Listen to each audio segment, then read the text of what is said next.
You know those days where you feel like the universe is just against you? I feel like today is that day. There's been so many things in my morning routine that have just gone wrong, and I finally sat down to film my video. I have some people coming to the house in like an hour, so I'm on a time crunch, and our power's just gone out. So my beautiful little aesthetic lamp in the background, she's no more. I'm sitting in darkness. My laptop is, of course, on 15%. I think my phone's on 20. Stunning.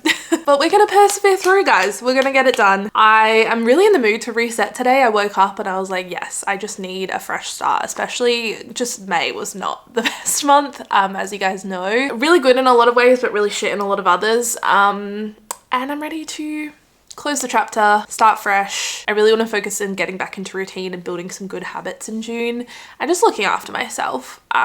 Because it's been a bit of a wild ride. So yeah, I'm really excited to reset today. We're gonna go over our goals. I didn't do a reset last month, but I did a like mid-month money reset in May, which I feel like I literally filmed that video like 2 weeks ago already. So I have my monthly budget, which I'll reflect on, but I didn't set any goals for May, which I'm kind of glad I didn't. So this might be a little bit on the shorter side, but I'm also in a very chatty mood. And I missed you guys. Thank you so much as well for all the comments and messages from my last video. I don't know what I expected by uploading that. It was more like selfishly for myself. It just felt very therapeutic to talk about it, process it. And then of course, like hearing your stories or just like words of encouragement, it really means more to me than you know. And I'm so glad that I felt safe enough to open up about that online.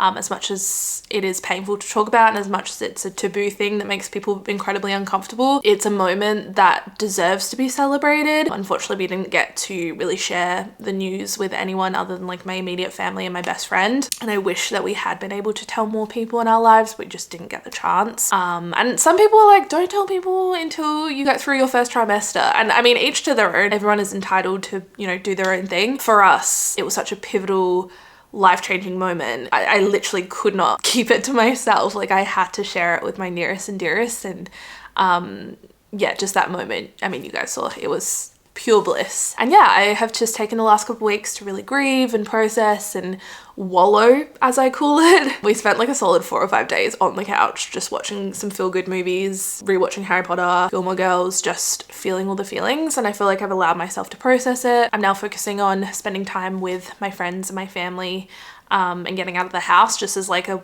way of a distraction, I guess, almost in a good way. Like it's time to get back to real life and feel happy again. So going into June, I really want to focus on rebuilding my morning and nighttime routine and just implementing some good daily habits. So yeah, I guess I'll run through my goals for this month. I have nothing to reflect on from last month because we didn't set any. We were traveling for the month of May. So as always, I'm using the Press Reset Goal and Habit Tracker. I always have it linked down below, and I think I still have a discount code that's valid if you guys want to use it. I always break my goals into categories, whatever areas of my life I kind of want to focus on. So we've got personal goals, health and wellness, financial, business, and then just like house goals, which are house to-dos, things that I want to get done. I've set 15 goals in total this month. First goal is to work outside the house once a week. I was really good about this when I first went part-time with my social media. I think like the excitement and the freedom of being able to work for myself a couple of days a week was so liberating. And so I was constantly at coffee shops just like getting work done, and I love it. I find I'm so much more productive and I just feel good. Like it's good to get out of the house. It's not normal to be here 24/7, even if you do work for yourself or work from home. I am also going to start scrapbooking this month. I actually have an order coming today, just a few little supplies to get me started. I think I just need a good creative outlet that isn't really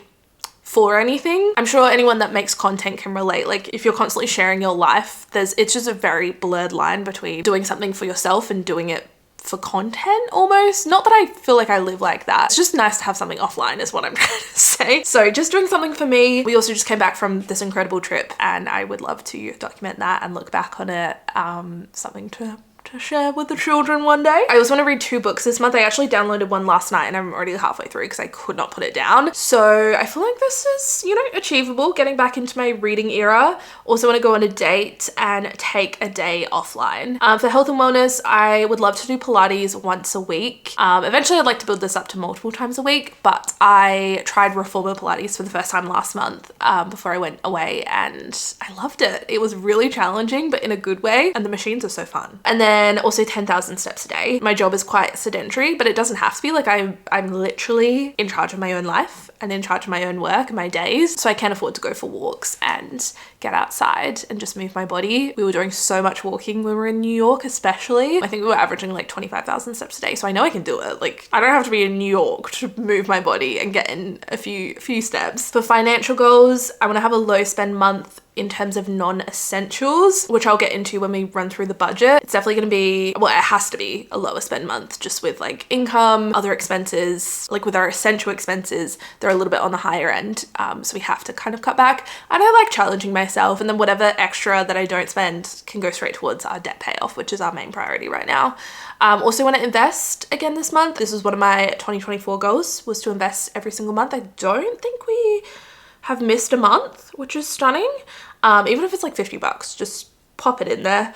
And then I would love to have our car loan balance down to $5,000, which we're really close to. I did a little debt-free update on my Instagram and my TikTok if you guys want to check it out. And again, you guys will see when I go through the budget, but we managed to put a ton of money towards the car loan this month, which is awesome. So we're nearly there. It's so exciting. Then for business goals, I want to post 3 to 4 times a week on Instagram and TikTok. I feel like I kind of already do this anyway, but it's nice to have a goal that is still somewhat a challenge, but also achievable. Also upload 8 times on YouTube and also sign 2 new sponsors. It's a little bit of a slower time of year, I found. Like when I think back to last year, if I can sign 2 new sponsors this month, that would be awesome. And then for house goals, really staying on top of our 15-minute daily tidy and doing the gardening. Now is like peak gardening time for us. And we have 2 huge trees, one in the front and one in the back. They're actually not on our property, but they like overhang into our property, so the leaves fall, and they're just everywhere. I'm convinced we still have some leaves from last year that are still hanging around. Like there are so many. So yeah, just staying on top of it, which is not my favorite thing, but it has to be done. The perks of being a homeowner, am I right? Actually, no, we had to do that even when we were renting. It's almost like worse when you're renting because like, why am I doing this? Literally for no one else apart from my landlord. But yeah, there's just a lot of leaves right now. This is like prime gardening time for us. 'Tis the season. And I really shouldn't complain. Like for the most part, our garden is very low maintenance, which is why we chose this house. We have artificial lawn and the plants are all on drippers, so super low maintenance otherwise. And that is it. Those are the only goals I've set for this month. Nothing too crazy. I've also gone ahead and done my little daily habit tracker just to keep myself motivated. I haven't done this for a while and I thought this would be a good way to kind of get back into things. I might add a couple of things if you guys have any suggestions, maybe some things that are related to my goal or just like daily habits that you like to include in your morning or night routine. So I've got vitamins. I'm still on my prenatals. My doctor recommended just continue taking them. 10,000 steps, of course, 2 liters of water at least a day, skincare routine, morning and night, Pilates, just to track like when I actually go, upload on YouTube, post on Instagram, post on TikTok, just to track those 2, and read. I think that's it. If I can think of anything else, I might add it. Or if you guys have any suggestions, we can update that. I don't really have any monthly to-dos, but I might add to that later. I really need to go through and look at my calendar and work out what exactly I have going on.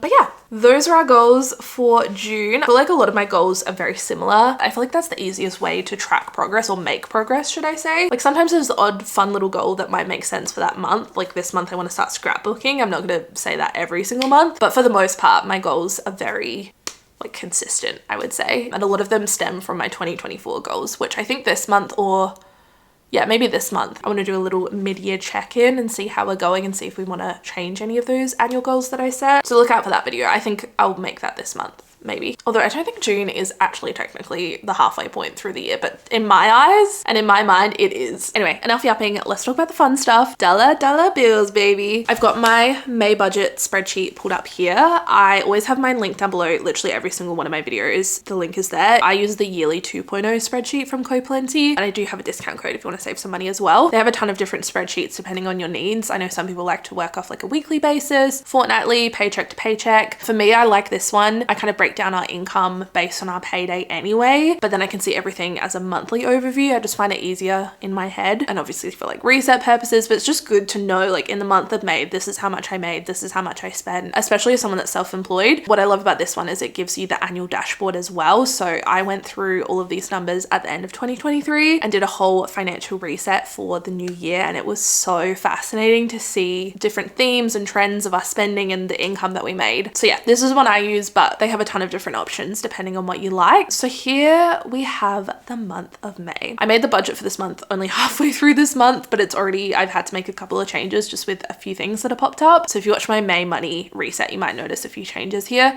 But paycheck or income wise, very much what we expected, apart from this second paycheck was a little bit higher from Mr. Nicholas. That's the other thing as well that I should preface in case you're new here. My husband and I share 100% of our finances, like 100%. We don't have any, well, unless he has accounts that I don't know about, a little cheeky Swiss bank account. But yeah, we share 100% of everything. It works well for us. We've been doing this for the last like 3.5, probably 4 years now, almost 4 years actually. We combined everything right around the same time we got engaged. It's also so dependent on the couple. Like for Nick and I, we're very much on the same page when it comes to our finances. I wouldn't say one of us is more of a spender than the other. Like we're very aligned when it comes to that. We have very similar financial goals, which definitely helps. And to be honest, I'm kind of the one that takes the reins. Like he's very hands off. He's definitely a willing participant. If I'm ever like, we need to cut back here, or I want to do a no spend month, no spend week, he's like all in, and he knows everything that's going on. He watches these videos.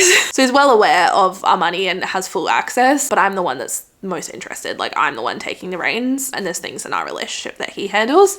So that's just kind of what works well for us. But I don't think it's essential to combine finances at all, especially in this day and age. Like, no. There has to be a lot of trust there. There has to be just like really have to be on the same page, have very similar money mindsets, similar financial goals. If someone is already a big spender in your relationship and that is a cause of conflict, or if there's any kind of conflict surrounding finances already, like I just don't think it's the best to 100% combine everything, in my opinion.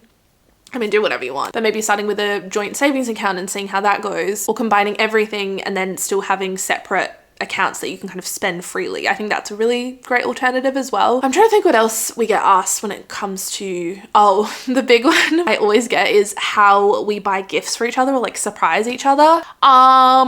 Look, we're not big gift givers aside from our birthday or Christmas. And we basically just ask each other to not look at the bank account for like a couple days. Or if we really, really care, you can take cash out and just buy the item in cash if you really want to keep it on the down low.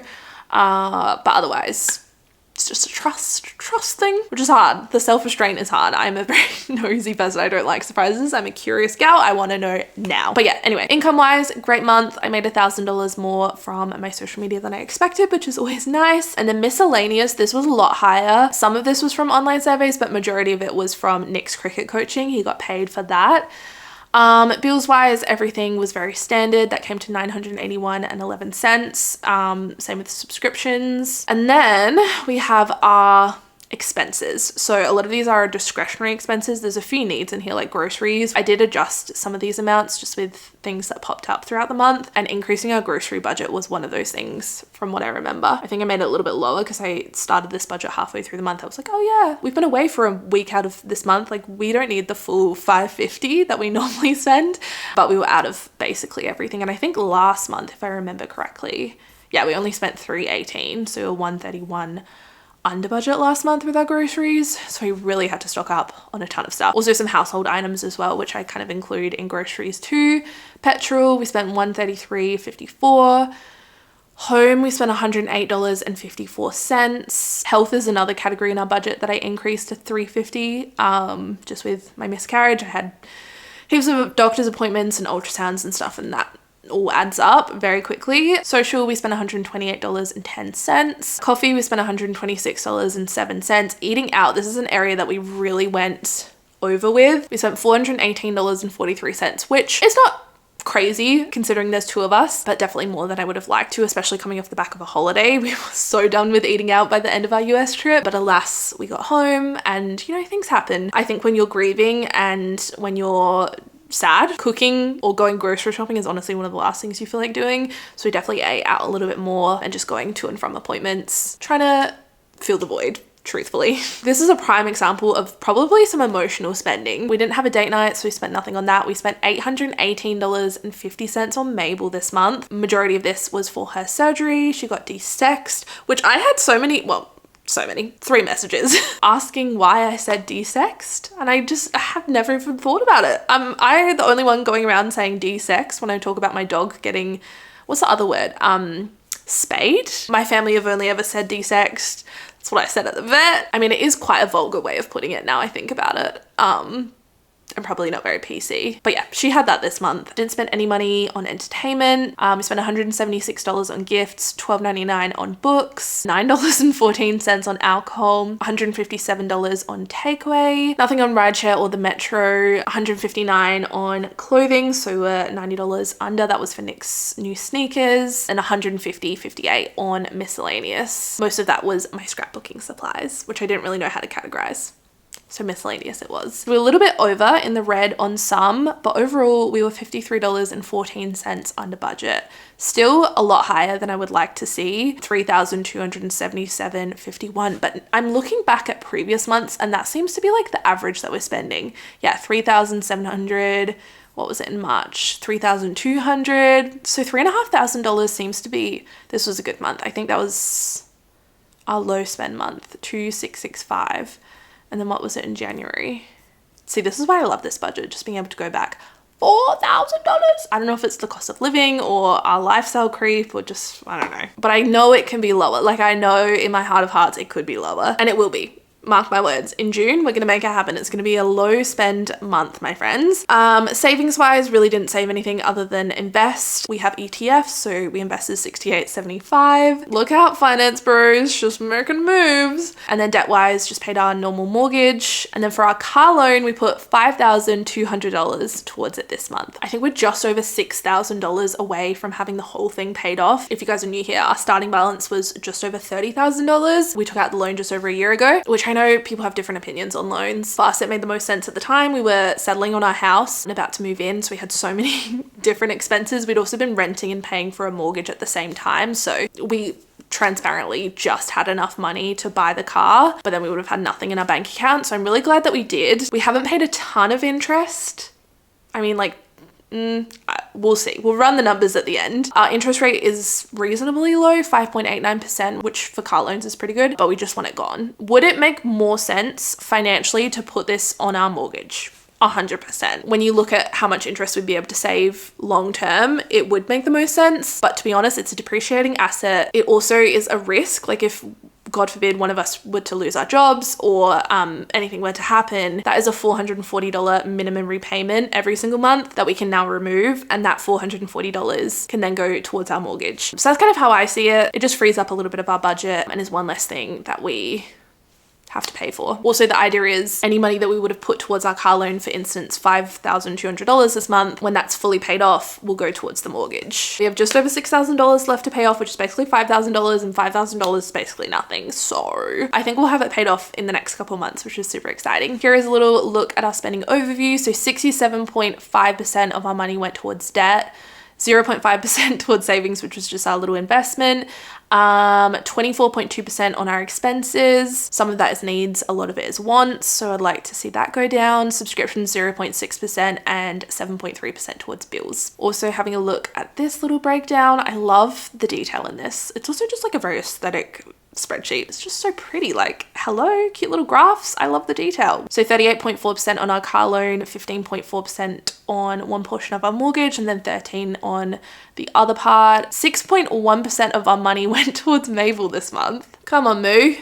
Pay up. Gotta get her a brand deal. She needs to pay her keep. Groceries 4%, eating out 3.1%. Only 0.9% of our money went towards coffee. So for anyone that says I have a coffee problem, the budget says otherwise. Okay.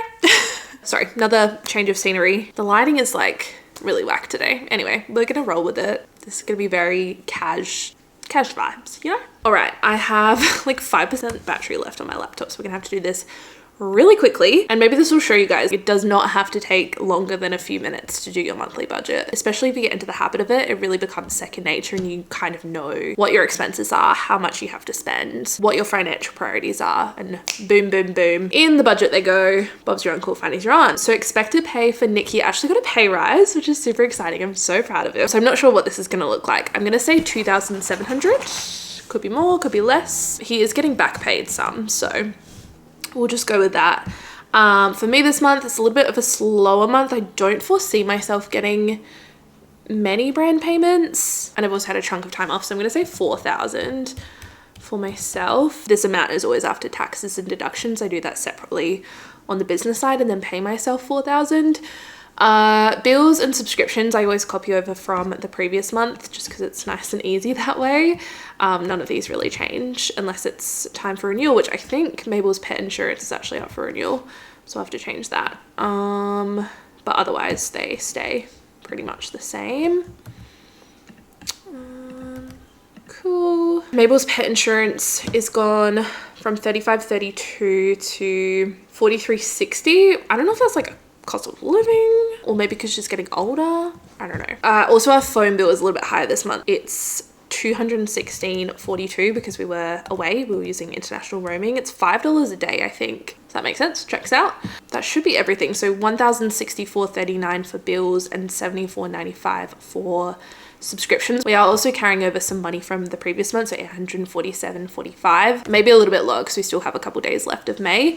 So say like 600-ish will carry over from the previous month, and this is automatically done on the spreadsheet, which is so nice. So whatever we haven't allocated or spent, we'll just carry over into June. I always like to go ahead and add in our debt because this is another bill that we have to pay, obviously. So our mortgage and then our car loan. Our mortgage is still a split loan because we built our house. We had to take out a loan on the land first and start making repayments for that while we were building. And then as we were building, we were drawing down from a separate loan. I feel like that's quite common, although I have heard some people like that's not the case, but that's how it was set up for us. So our mortgage is still split even though we're done building. It just doesn't really make sense to combine it. Like literally makes no difference. It's the same interest rate. And then our minimum monthly repayments on our car are $440, which we will probably change this.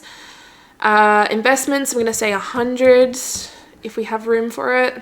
And then I like to go through and do our variable expenses. Groceries, I'm gonna budget $450. I am working with YouFood, so that will cut some of the cost there. Petrol, say $150. Home. Oh, this is an interesting one actually. I kind of wasn't going to talk about this, but I guess I kind of have to because it's in the budget. The budget doesn't lie. We are getting cleaners. I got some really good recommendations from you guys. So we're gonna, see how it goes. It's honestly not as expensive as I thought it would be. I'm kind of at the point now in my life where I can afford to. And also with being fully self-employed, it's kind of at a point, and I've come to realize this, time is money and money is time. Is my time better off being used elsewhere? I think so. So we're gonna give it a go. We're doing it every fortnight, so we'll still have to clean, but just with that deep cleaning and just keeping on top of everything. So I'm gonna budget $300 for home stuff. The total cost won't be $300, but just in case anything else pops up. Health, I don't foresee myself going to the doctors this month, but who bloody knows? We'll go 50. We do have a couple of birthdays this month. I'm gonna say 150. Coffee. Oh, let's think about this realistically. I want to have a low spend month, not no spend, but lower spend with our discretionary spending. How do we do this? I feel like I need to give us a set amount per week, maybe like $100 per week for 2 people. Is that realistic? I'm just trying to think, like if we go out for someone's birthday, that's $100 easily gone. Maybe $100 each. That would be $200 a week, which is $800. That means we'll still save money. Okay, let's go with that. So I'm gonna use all my allowance on coffee. So we'll budget $100 for coffee.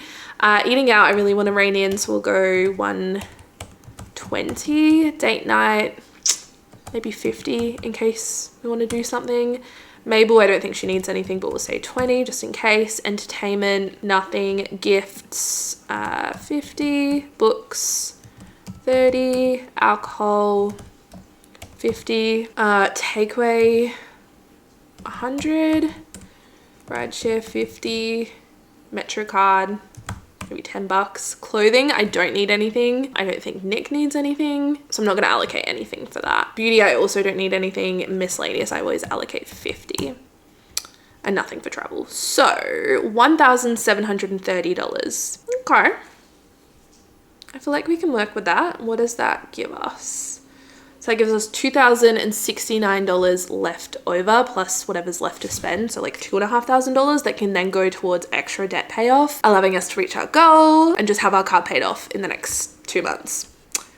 Gorge. So I'm gonna put the remainder on here. We'll say $2,500 on the car loan this month. Total left over $9. I usually like to have a $0 budget, so every single dollar is allocated, but to be honest, I don't know what our income's gonna look like. This is not an exact amount because I don't know what the new paycheck's gonna be, and Nick's gonna be backdated. I'm just guessing what my business income is gonna be as well. So we'll leave it at that, and then we can make some adjustments throughout the month. That's the other thing. I've tried to be a lot more lenient with making adjustments. I used to be super rigid. I was like, no, this is the budget I've set. We have to stick to it. But you know what? Life happens. Sometimes you just have to pivot, and that's okay. It's not going to be a perfect science. You really never know what's going to come up because life is so unpredictable. You don't know if you're going to make more money or less money, or if a random expense pops up. Like, you really have no idea. The more I do this, the more I learn about how we spend our money and what that looks like for us. But for anyone that is just beginning their budgeting journey, I'd recommend honestly just going through and tracking how much you spend, and then the next month making adjustments based off those spendings, adding everything into your transaction tracker, and then at the end of the month reflecting, which I think is